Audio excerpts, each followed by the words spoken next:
जय श्री श्याम। हरिओम। आप सभी को गुरु पूर्णिमा की ढेर सारी शुभकामनाएं। दर्शकों, आज गुरु पूर्णिमा के बारे में बात करेंगे कि गुरु पूर्णिमा का पावन पर्व किस दिन मनाया जाएगा और इस दिन गुरु की पूजा का क्या महत्व है और गुरु पूर्णिमा के दिन गुरु की पूजा किस प्रकार से करें और क्यों नहीं प्राप्त होता गुरु के बिना ज्ञान, क्योंकि भारत में गुरु पूर्णिमा का पावन पर्व बड़ी श्रद्धा और धूमधाम से मनाया जाता है। आषाढ़ पूर्णिमा को ही गुरु पूर्णिमा कहते हैं। वहीं इस दिन लोग अपने गुरुओं का पूजन करते हैं। आषाढ़ मास की पूर्णिमा को गुरु पूर्णिमा या व्यास पूर्णिमा कहते हैं। प्राचीन काल में विद्यार्थी गुरुकुलों में शिक्षा प्राप्त करने जाते थे। छात्र इस दिन श्रद्धा भाव से प्रेरित अपने गुरु का पूजन करके अपनी शक्ति के अनुसार दक्षिणा देकर उन्हें प्रसन्न करते थे। इस दिन पूजा से निवृत्त होकर अपने गुरु के पास जाकर वस्त्र, फल फूल व माला अर्पण करके उन्हें प्रसन्न करना चाहिए। गुरु का आशीर्वाद कल्याणकारी और ज्ञानवर्धक होता है। चारों वेदों के व्याख्याता व्यास ऋषि थे। हमें वेदों का ज्ञान देने वाले व्यास जी ही हैं, इसलिए वे हमारे आदि गुरु हुए। उनकी स्मृति को ताज़ा रखने के लिए हमें अपने अपने गुरुओं को व्यास जी का ही स्मरण कर उनकी पूजा करनी चाहिए। और गुरु पूर्णिमा आषाढ़ मास के दिन आती है, क्योंकि आषाढ़ मास की पूर्णिमा सभी पूर्णिमा में सर्वश्रेष्ठ मानी जाती है। क्योंकि हमारे हिंदू धर्म के अनुसार हर तिथि, हर वार, हर मास का अलग अलग पावन महत्व है। इसलिए आषाढ़ मास की गुरु पूर्णिमा के दिन गुरु की पूजा की जाती है और इस दिन गुरु पूजन का बहुत बड़ा महत्व है।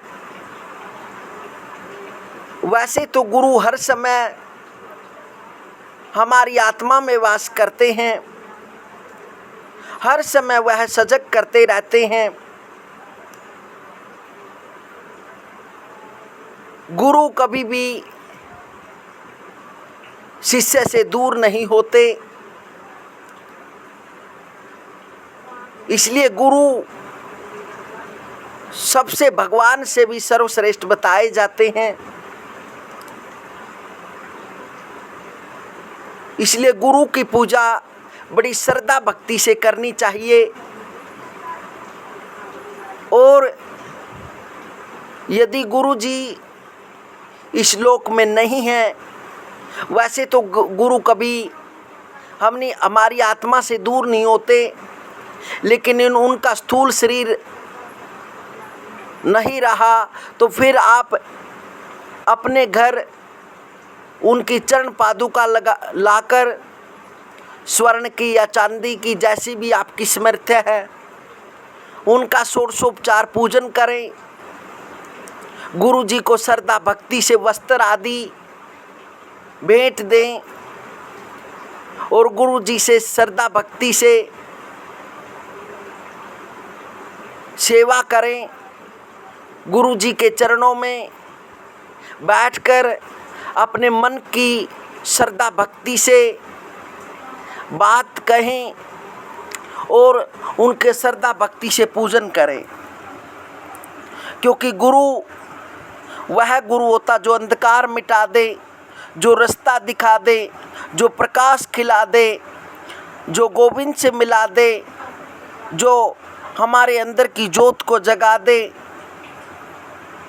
जो कष्ट मिटा दे, वह गुरु होता है। इसलिए गुरु भगवान के तुल्य होता है। गु का अर्थ होता बारी और रू का अर्थ होता है त्राण करना, अर्थात जो भवसागर से पार उतरने का मार्ग बताए वही गुरु है। यूँ तो अनेक क्षेत्रों में अलग अलग गुरु होते हैं। जैसे जब तुम विद्याधन के लिए स्कूल में प्रवेश लेते हो, वहाँ शिक्षा प्रदान करने वाले गुरु मिलते हैं। वे तुम्हें शिक्षा रूपी भवसागर से पार उतारते हैं, अर्थात तुम्हें शिक्षा प्रदान करते हैं। शिक्षा क्षेत्र से निकलकर जब गृहस्थ जीवन में प्रवेश करते हैं तो समाज रूपी गुरु मिलते हैं, जो समाज में रहने, उठने बैठने और व्यवहार कुशलता का ज्ञान प्रदान करते हैं। समाज भी गुरु ही है, जो प्रत्यक्ष अप्रत्यक्ष को निरंतर कोई न कोई शिक्षा देता ही रहता है। फिर वहाँ से आगे चलकर रोजी रोटी के क्षेत्र में, अर्थात नौकरी या व्यवसाय के क्षेत्र में कदम रखते हैं तो वहाँ भी तुमसे उच्च पदस्थ या सीनियर तुम्हारे गुरु होते हैं, जो तुम्हें उस विषय की जानकारी देते हैं।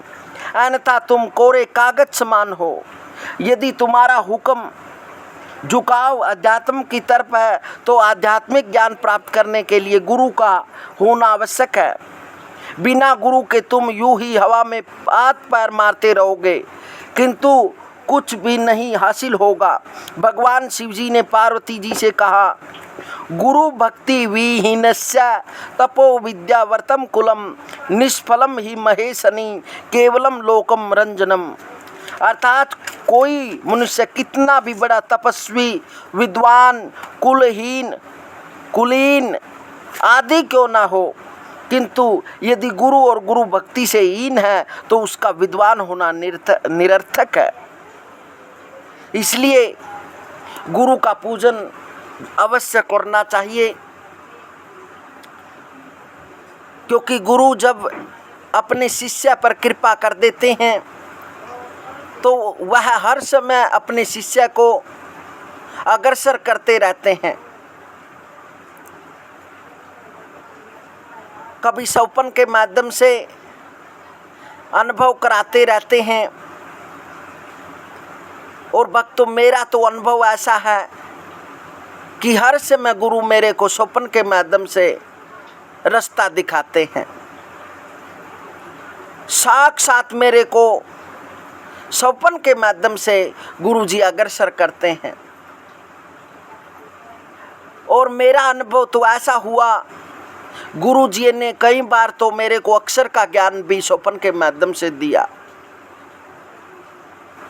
क्योंकि जो गुरु सिखा देता है, जो गुरु दे देता है, एक दिन पढ़ने से, साल पढ़ने से, 3 साल पढ़ने से कोई गुरु का ज्ञान प्राप्त नहीं होता। गुरु के तो शब्द होते हैं।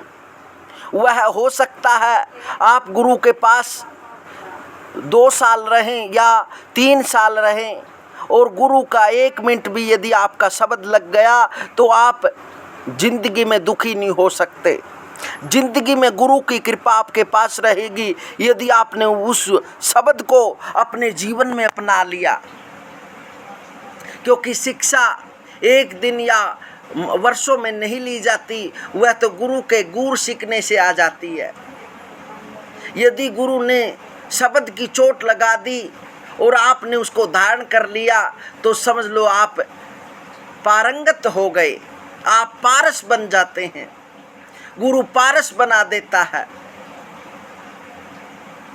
गुरु तो वैसे पारस होता है, लेकिन वह शिष्य को भी अपने से ऊपर पारस बनाना चाहता है। यदि जो गुरु की महिमा को जो समझ जाता है, क्योंकि गुरु का मुख से बखान करना यह आम इंसान नहीं कर सकता।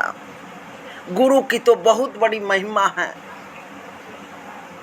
वो तो साक्षात नारायण हैं, वो तो साक्षात पार ब्रह्म हैं। क्योंकि जीवन में गुरु भी कई होते हैं।